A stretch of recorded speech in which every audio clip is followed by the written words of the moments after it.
اعوذ باللہ من الشیطان الرجیم، بسم اللہ الرحمن الرحیم۔ السلام علیکم ورحمۃ اللہ وبرکاتہ۔ ناظرین، میرے یوٹیوب چینل علم دین میں آپ کا خیر مقدم اور استقبال ہے۔ اس ویڈیو میں آج ہم حضرت صلاح الدین ایوبی رحمۃ اللہ علیہ کی پوری زندگی کا تذکرہ کریں گے۔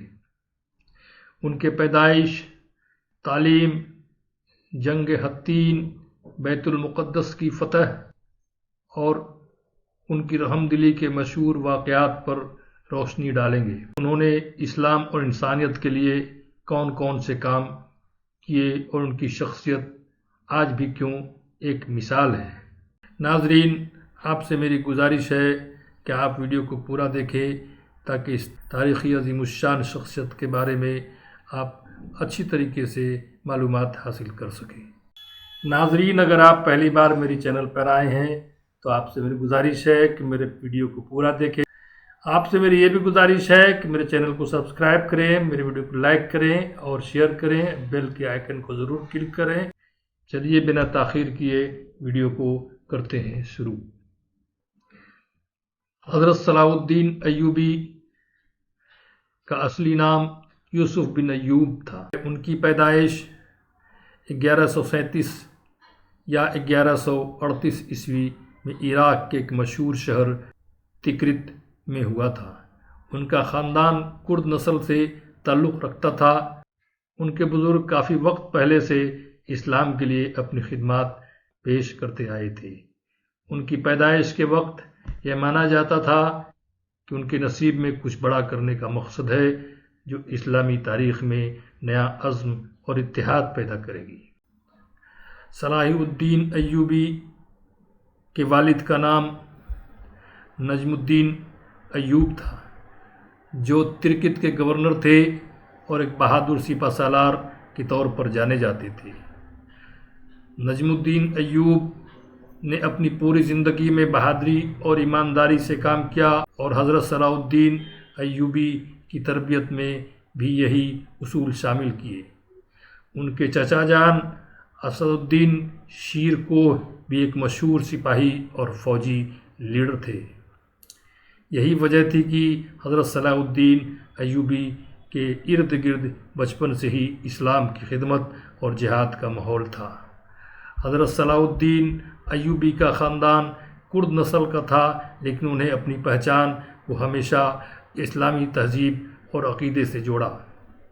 اس خاندان نے کئی صدیوں تک کرد اور عرب سرزمین پر اپنی مضبوط پکڑ بنائی اور وہاں امن، انسانیت اور اسلامی اصولوں کو قائم رکھا۔ خاندان کی یہ پہچان حضرت صلاح الدین ایوبی کی زندگی پر گہرا اثر ڈالتی رہی اور انہیں ہمیشہ اسلام کے لیے جان و مال کی قربانی دینے کے لیے تیار رکھا۔ آئیے اب سمجھتے ہیں کہ حضرت صلاح الدین ایوبی کی تربیت اور تعلیم کس طرح سے ہوئی۔ حضرت صلاح الدین ایوبی کی تربیت اور تعلیم میں اسلامی تعلیم کے ساتھ ساتھ تلوار بازی، گھوڑ سواری اور حکمت عملی شامل تھے۔ بچپن سے ہی انہیں کلام مجید، حدیث اور فقہ کی تعلیم دی گئی۔ ان کے والد نجم الدین اور چچا شیر کوہ نے انہیں اسلام کے اصل مقصد اور اس کی حفاظت کے جذبے کو سمجھایا۔ یہ تعلیم ان کے دل میں ایک مضبوط یقین اور عقیدہ پیدا کر رہی تھی۔ ان کی زندگی کا مقصد صرف اپنے لیے نہیں بلکہ پوری امت کے لیے کچھ عظیم کرنا تھا۔ ایک وقت ایسا بھی آیا جب ترکت کے کچھ سیاسی پریشانیوں کے بعد ان کے والد محترم نے ہجرت کرنے کا فیصلہ کیا اور وہ پورا خاندان تکرت چھوڑ کر دمشق یعنی شام چلا گیا۔ یہ ان کے بچپن کا ایک بہت بڑا امتحان تھا، لیکن اس ہجرت نے ان کے سامنے ایک نئے موقع اور تعلیم کا دروازہ کھول دیا۔ دمشق میں انہوں نے سیاسی اور فوجی علم تعلیم حاصل کیا اور اس وقت کے بڑے استادوں سے حکمت عملی سیکھی۔ کرد تہذیب کے اصولوں نے ان کی شخصیت میں بہادری، اخلاق اور رحمدلی پیدا کی۔ کردی تہذیب میں اسلام، انسانیت اور عزم کے اصولوں کی بہت اہمیت ہوتی ہے اور یہ اصول ان کی شخصیت کا حصہ بنے۔ اردو اور اسلامی تعلیم نے حضرت صلاح الدین ایوبی کو ایک ایسی شخصیت بنانے میں مدد دی جو اپنی قوم اور امت کے لیے مر مٹنے کا حوصلہ رکھتی ہو۔ حضرت صلاح الدین ایوبی کا نظریہ بچپن سے ہی وسیع تھا۔ انہوں نے ہجرت اور دین کے اصولوں پر عمل کرتے ہوئے اپنے خاندان کی اس عظیم وراثت کو اپنایا جو کردوں اور مسلمانوں میں امن اور انسانیت کا پیغام پھیلانے کا تھا۔ ان کی رہنمائی کی صلاحیتیں دھیرے دھیرے کھل کر سامنے آنے لگیں اور وہ ایک ایسے لیڈر کے طور پر نکھرے جو اسلام اور انسانیت کے اصولوں پر پوری طرح سے قائم تھے۔ حضرت صلاح الدین ایوبی کی شروعاتی زندگی اور ان کا خاندان تعلیمی دور کی اہم بنیاد بنے۔ ان کے گھر کا ماحول ان کے والد اور چچا کی تعلیم اور اسلامی اور کرد تہذیب نے ایک عظیم لیڈر بننے کے لیے تیار کیا۔ 1169 عیسوی میں حضرت صلاح الدین ایوبی کو مصر کا وزیر مقرر کیا گیا۔ اس دور میں مصر پر فاطمی خلافت کا قبضہ تھا جو مذہبی اعتبار سے شیعہ تھے۔ حضرت صلاح الدین ایوبی نے وہاں صفائی، اخلاقی تعلیم اور سنی مذہب کی بحالی کا کام کیا۔ انہوں نے فاطمی خلافت کا خاتمہ کر دیا اور مصر میں سنی اسلام قائم کیا جس سے ان کی اور بھی عزت بڑھ گئی۔ آئیے سمجھتے ہیں کہ حضرت صلاح الدین ایوبی اور صلیبی جنگ کا واقعہ۔ حضرت صلاح الدین ایوبی کے دور میں مسلمانوں کو یورپی صلیبوں کا سامنا کرنا پڑا جو اپنے مذہبی جذبے کے تحت مسلمانوں کے مقدس مقامات کو حاصل کرنے کے لیے جنگ چھیڑ چکے تھے۔ اس جنگ کو کروسیڈ یا صلیبی جنگ کہا جاتا ہے۔ یورپی سلطنتوں نے اس جنگ میں شرکت کے لیے بڑے پیمانے پر فوجی مدد اور لشکر بھیجے۔ ان کا مقصد بیت المقدس اور دیگر مقدس مقامات پر قبضہ کرنا اور مسلمانوں کی سلطنتوں کو کمزور کرنا تھا۔ حضرت صلاح الدین ایوبی نے جب یہ محسوس کیا کہ صلیبیوں کا سامنا کرنے کے لیے مسلم سلطنتوں کا اتحاد ضروری ہے، انہوں نے مسلمان حکمرانوں اور عام اور خاص میں اتحاد اور مذہبی جذبہ پیدا کیا۔ مصر اور شام میں اتحاد قائم کیا جس سے مسلم فوج کی طاقت بڑھ گئی۔ اس فوج اور سیاسی اتحاد نے انہیں صلیبیوں کا سامنا کرنے میں کامیابی حاصل کرنے کا حوصلہ اور طاقت دی۔ حضرت صلاح الدین ایوبی نے 1187 عیسوی میں جنگ حطین کے میدان میں صلیبی فوج کا سامنا کیا۔ اس جنگ میں مسلم فوجوں نے بہترین حکمت عملی کا مظاہرہ کیا اور مسلمانوں نے صلیبی فوج کو ایسی جگہ گھیر لیا جہاں پانی اور ضروری سامان کی بہت کمی تھی جس سے صلیبیوں کی طاقت ٹوٹ گئی۔ حضرت صلاح الدین ایوبی کی فوج نے صلیبیوں کا ہمت توڑ دیا اور بڑے پیمانے پر انہیں شکست ملی۔ جنگ حطین میں صلیبیوں کی شکست صرف ایک فوجی جیت نہیں تھی بلکہ اسلامی طاقتوں کی عظیم کامیابی تھی۔ صلیبیوں کی فوج کا بڑا حصہ مارا گیا اور قید کر لیا گیا۔ اس فتح کے بعد مسلمانوں کا حوصلہ بلند ہو گیا اور اس فتح نے اسلام کی سلطنت میں پھر عزت اور طاقت بحال کر دی۔ جنگ حطین میں حضرت صلاح الدین ایوبی کی بہادری، رہنمائی، رحمدلی کو اجاگر کیا۔ صلیبیوں کی شکست سے یہ پیغام گیا کہ اسلامی رہنما اپنے مذہب اور طریقے کے لیے جان کی قربانی دینے سے نہیں ڈرتے۔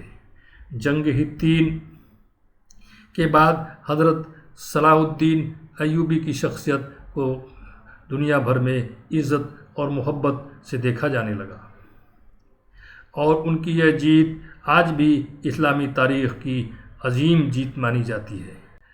جنگ حطین نے نہ صرف صلیبیوں کو شکست دی بلکہ مسلمانوں کو اپنی طاقت، اتحاد اور مذہبی جذبے کا احساس بھی کرایا۔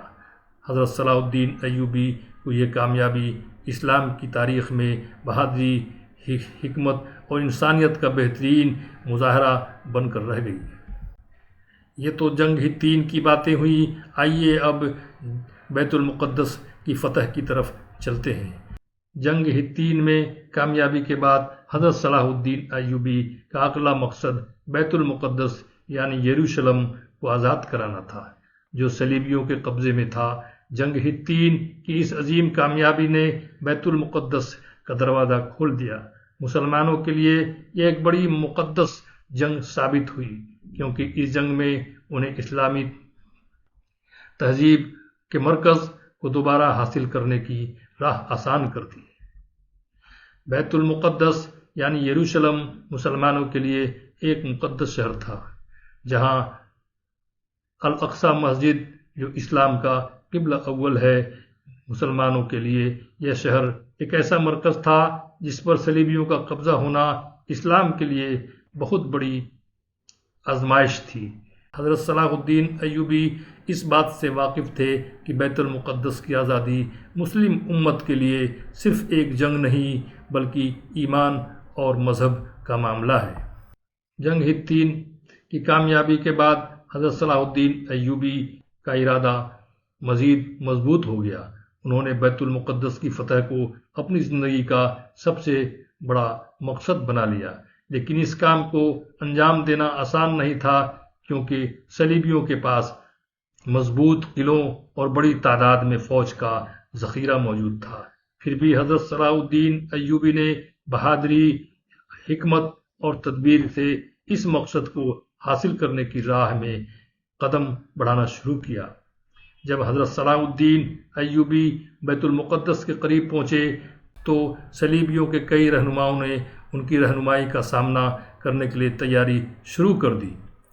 صلیبیوں کو یقین تھا کہ حضرت صلاح الدین ایوبی بدلے کی بھاونا سے حملہ کریں گے اور زبردست خون خرابہ ہوگا، لیکن حضرت صلاح الدین ایوبی نے اسلامی اصولوں پر عمل کرتے ہوئے انسانیت اور رحمدلی کا مظاہرہ کیا۔ 2 اکتوبر 1187 عیسوی کو حضرت صلاح الدین ایوبی نے بیت المقدس میں داخل ہونے کا ارادہ کیا۔ صلیبیوں نے پہلے تسلی کے لیے شرطیں پیش کی، لیکن حضرت صلاح الدین ایوبی نے صلیبیوں کے ساتھ نرمی کا رویہ اپنایا۔ انہوں نے اعلان کیا کہ بیت المقدس کے باشندوں کے ساتھ کسی بھی طرح کا ظلم نہیں کیا جائے گا اور نہ ہی ان کی عقیدوں اور عبادت گاہوں کو نقصان پہنچایا جائے گا۔ اس کے بجائے جو صلیبی شہر چھوڑنا چاہیں انہیں بنا کسی نقصان کے جانے کی اجازت دی گئی۔ 2 اکتوبر 1187 کو بیت المقدس کو آزاد کر لیا گیا، جو مسلمانوں کے لیے ایک بڑا موقع تھا، اور کامیابی کے بعد انہوں نے صلیبیوں کے ساتھ انسانیت اور رحمدلی کا مظاہرہ کیا۔ بغیر کسی خون خرابے کے بیت المقدس کو مسلمانوں کے ہاتھوں میں دے دیا گیا۔ حضرت صلاح الدین ایوبی کی اس رحمدلی اور اخلاقی بڑائی نے دنیا کے ہر مذہب ماننے والوں میں ایک مقبول شخصیت بنا دیا۔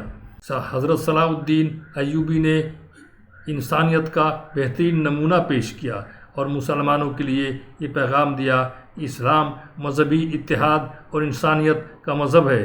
انہوں نے نہ صرف مسلمانوں بلکہ عیسائیوں اور یہودیوں کو بھی حقوق کا احترام کیا اور ان کا خاص خیال رکھا۔ صلیبیوں کو جانے کی اجازت دینے کے وقت انہیں اس بات کا بھی خیال رکھا کہ مسلمانوں کے مقدس مقامات کی بے ادبی نہ کی جائے، اور صلیبیوں نے بیت المقدس کو ترک کرتے وقت بھی عبادت گاہوں کو چھوڑ دیا اور امن اور سکون کے ساتھ واپس لوٹ گئے۔